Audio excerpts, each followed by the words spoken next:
let's see another problem in the analysis using slope deflection equation. So this is our question. Analyze the continuous beam ABCD shown in figure by slope deflection equation and draw the bending moment diagram. So here for this beam ABCD there are three spans. That is the difference of this problem from the other problems. So there are three spans A, B, B, C and C, D. So we have to write six uh, slope deflection equations for MAB, MBA, MBC, MCB, MCD and MTC. So first of all we have to calculate the fixed end moments M of AB, M of BA, M of BC, M of CB, M of CD and M of DC. So there are no other differences. More equations will be there, more unknowns. Let's see how to solve. So here M of AB is equal to minus WL square by 12. M of BA is equal to WL square by 12. M of BC is equal to WL by 8 minus WL by 8. M of CB is equal to WL by 8. And M of CD is equal to, here M of CD is equal to WAB square by L square, and M of CD is equal to W uh, A square B by L square. So just refer the equations, and A is equal to 2 meter and B is equal to 4 meter. So M of CD is equal to minus 60 into 2 into B square, 4 square divided by L square. L is equal to 6. So M of CD is equal to W A square B by L square. 60 into A is equal to 2. So 60 into 2 square into B is equal to 4 divided by L square. L is equal to 6. Also note that for the span CD, the flexural rigidity is 2I, 2EI. So that also should be considered while writing the slope deflection equations. So for MAB is equal to M of AB plus 2EI by 4. Length of AB is 4. So into 2 theta A plus theta B minus delta term is 0 as there is no support sinking. So here we know that A is a fixed support. So theta A, slope or rotation at A is equal to 0.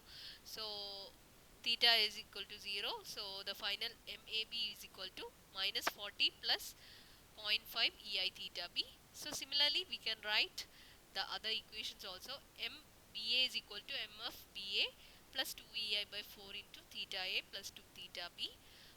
Here again theta A is equal to 0. And MBC, M of BC plus 2EI by 4 into theta C plus 2 theta B minus 0. And theta B and theta C random non-zero values ആണ്. So keep them as such. MCB അതുപോലെ തന്നെ M of CB plus 2EI by 4 into theta B plus 2 theta C minus 0. Next one is MCD. MCD is equal to M of CD plus 2EI by 6. ഈ ക്വസ്റ്റ്യനിൽ നമ്മുടെ last സ്പാനിൻ്റെ C ഡിൻ്റെ flexural rigidity 2EI തന്നിട്ടുണ്ടെങ്കിലും സൊല്യൂഷനിൽ അത് consider ചെയ്തിട്ടില്ല. So note the correction. So 2EI by length of CD divided by 2 theta C plus theta D.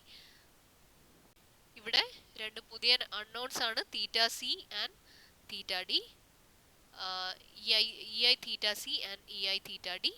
And in the equation of MDC, M of DC plus 2EI by length of DC into theta C plus 2 theta D minus 0.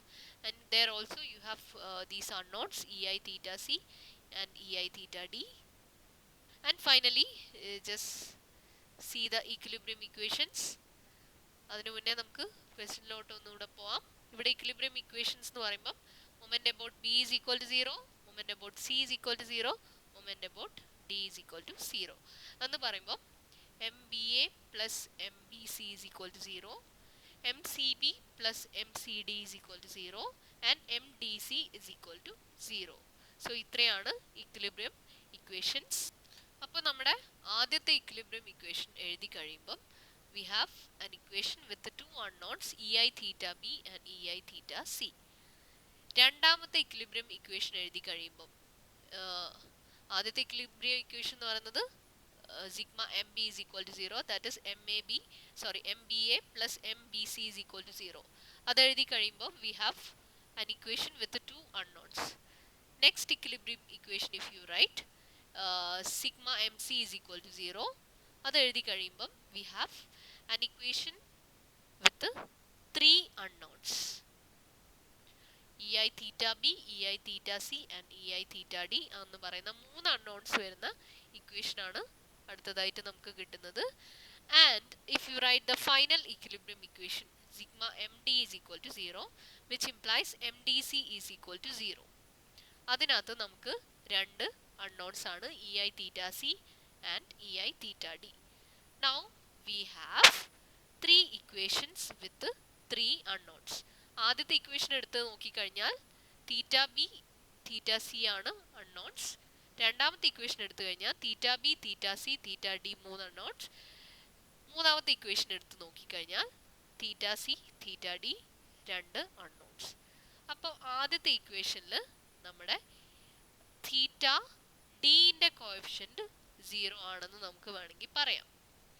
And മൂന്നാമത്തെ equation എടുത്ത് നോക്കിക്കഴിഞ്ഞാൽ തീറ്റ ബിന്റെ coefficient 0 ആണെന്ന് പറയാം.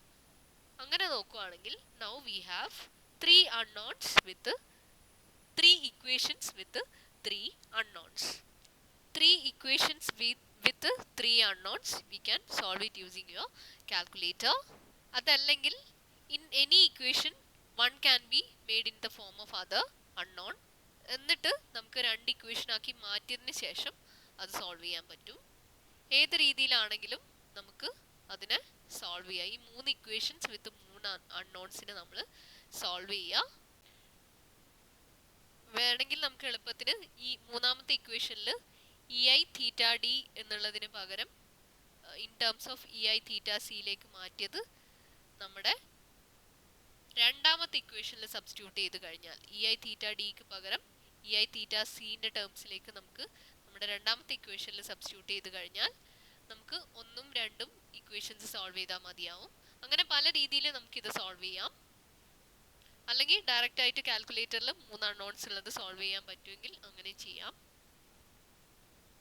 Calculator may be use to solve 3 simultaneous equations എന്ന് പറയുന്നുണ്ട്. അല്ലെങ്കിൽ ഇവിടെ follow ചെയ്തിട്ടുള്ള പ്രൊസീജിയറും നിങ്ങൾക്കൊന്ന് നോക്കാം, നോട്ട്സ് റെഫർ ചെയ്യാം. ആൻഡ് ഫൈനലി നമുക്ക് ei theta b, ei theta c, ei theta d ഈ മൂന്ന് വാല്യൂസ് അത്രയേ ഉള്ളൂ. ei theta c is equal to 28.485, ei theta b is equal to minus 12.121 and ei theta d is equal to minus 54.243. So ഇത്രയാണ് values of the required unknowns. അപ്പം required unknown values കിട്ടിക്കഴിഞ്ഞാൽ we can calculate all the moment values MAB, MBA, MBC, MCB, MCD and MDC. MBA and MBC equal and opposite ആയിരിക്കും. അതുപോലെ MCB and MCD equal and opposite ആയിരിക്കും. MDC is equal to 0 ആയിരിക്കണം. ഇതൊക്കെയാണ് നമ്മുടെ ആൻസറിലുള്ള checks. Now we can draw the bending moment diagram by incorporating the free moment diagram and the end moment values. Free moment diagram വരയ്ക്കാൻ നമുക്കറിയാം. UDL ആണെങ്കിൽ WL²/8, mid സ്പാനിലുള്ള point load ആണെങ്കിൽ WL/4, അതുപോലെ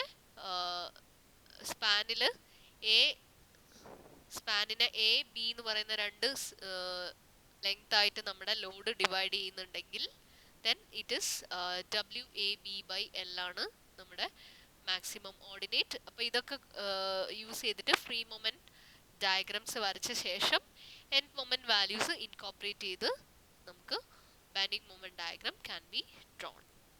So always be careful that you are completing a problem by drawing the bending moment diagram. Otherwise നമുക്ക് full mark കിട്ടില്ല. പിന്നെ ഇത് shade ചെയ്യാനും മറക്കരുത്. റിസൾട്ടന്റ് മൊമെന്റ് വാല്യൂ ഷെയ്ഡ് ചെയ്യുന്നത് വരെയാണ് ഒരു പ്രോബ്ലം കംപ്ലീറ്റ് ആവുന്നത്. അല്ലെങ്കിൽ നമുക്ക് ഫുൾ മാർക്ക് കിട്ടില്ല. നമ്മുടെ ആൻസർ എത്ര കറക്റ്റ് ആണെങ്കിലും നമുക്ക് ബെൻഡിങ് മൊമെന്റ് ഡയഗ്രം കൂടെ കറക്റ്റ് ആയിട്ട് വരച്ചാൽ മാത്രമേ ഫുൾ മാർക്ക് കിട്ടുള്ളൂ. So note that also.